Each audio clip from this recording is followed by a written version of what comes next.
Let me apologize first. It seems we will not be able to get back that interview with Dr. Prophet Uzwilezwe Radebe, and he's the chairman of Inkululeko Yesizwe. He was still paying tribute to the late Sanusi Credo Mutwa. But let's move on to this particular tribute now.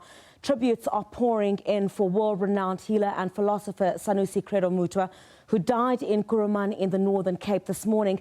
He was 98. President Cyril Ramaphosa says the country is poorer without this cultural historian.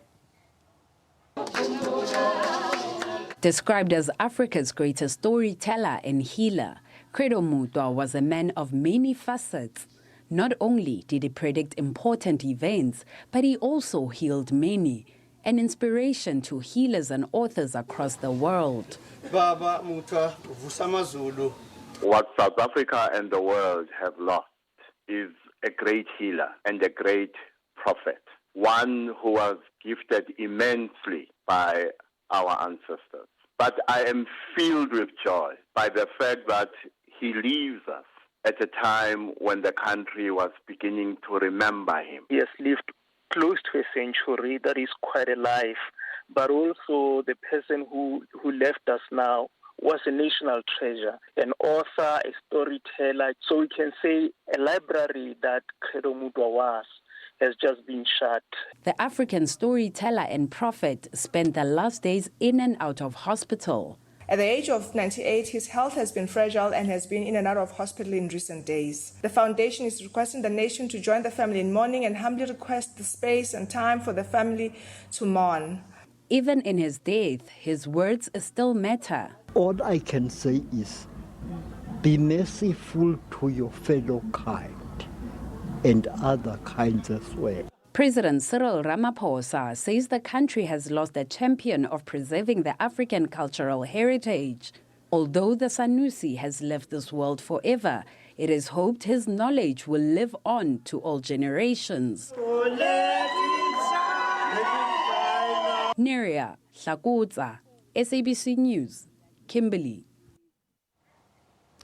And that was to be the last interview done by my colleague, Neria Hlakutsa.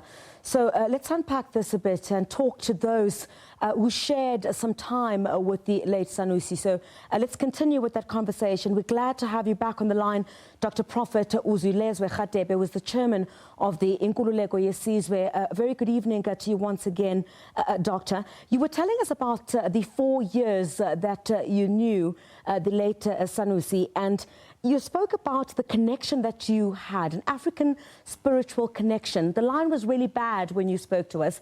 Could you just run us through that once again? Yes. Even the first time that we met, actually I said people to meet him, he already knew me spiritually, who I was.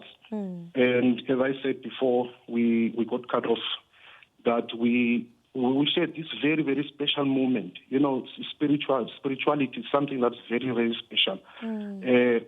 Though we never knew each other before, but when we met each other, it's like we were people who knew each other for a very, very long time, talking about Africanism, talking about African, talking about restoration, how to restore the nation, how to go back to the roots, to go back to the ways of our ancestors, of connecting Nomvenqangi, Uthixo, Mudimo, our God.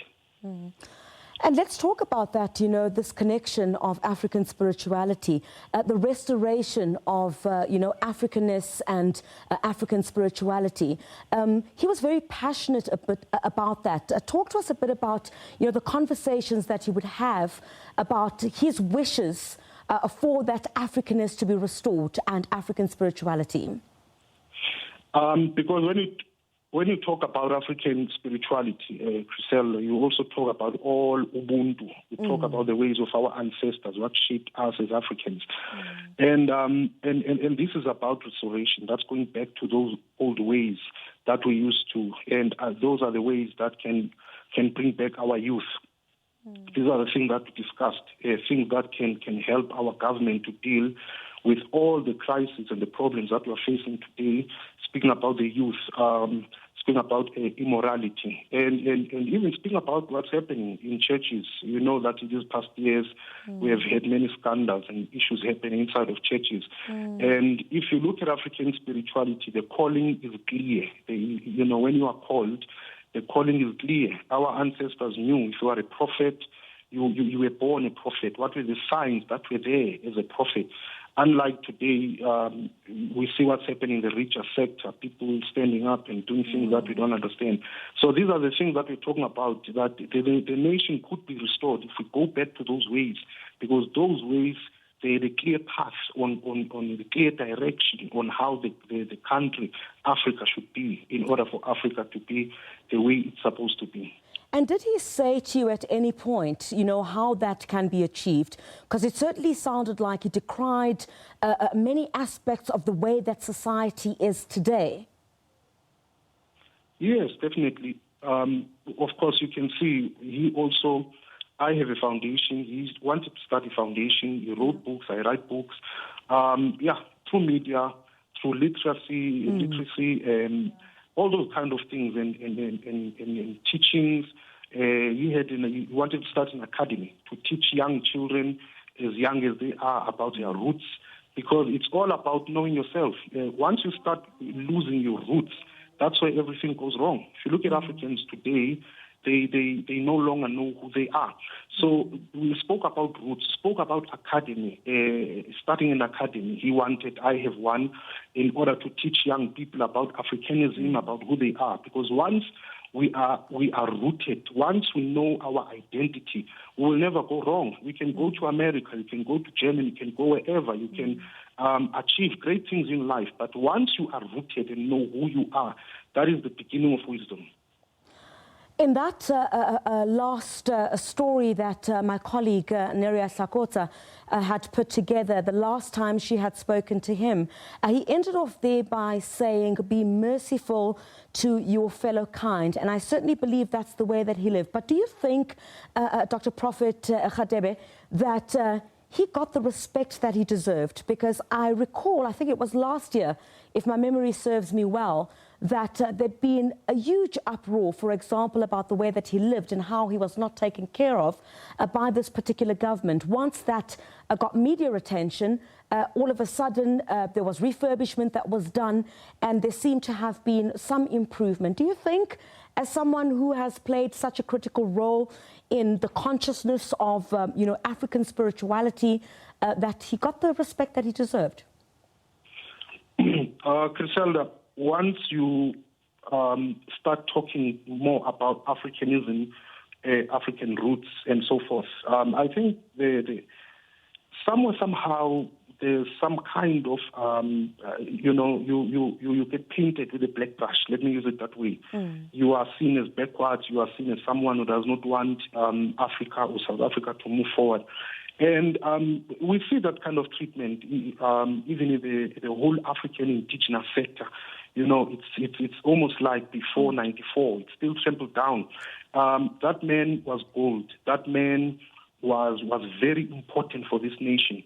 But I don't think that he really received the dignity, really received the respect and the honor that he deserved. Should he have done that, I think we could have been far by now. How would you want him then to be remembered, perhaps to change this narrative that you speak about, not just in South Africa, but perhaps an example to be set throughout the African continent about, African spirituality and how you can take that forward, given that he is no longer?